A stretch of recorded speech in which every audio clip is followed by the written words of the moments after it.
നിങ്ങൾക്ക് ഏവർക്കും സന്തോഷമായില്ലേ അല്ലേ അല്ലേ?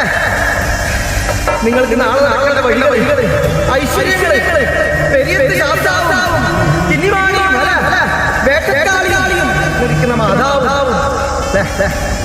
അങ്ങനെയല്ലേ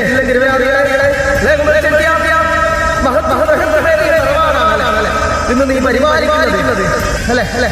കന്യാഭ്രാന്തന്മാർ ഇരുവരും ഞാനും നിനക്ക് തണലുമായിട്ടുണ്ട്. പെരിയത്ത് ശാസ്താവ് ഈ അനമരക്കകത്ത് ആറടികൾ നാട്ടിലകത്ത് അമൃത ജലശലശം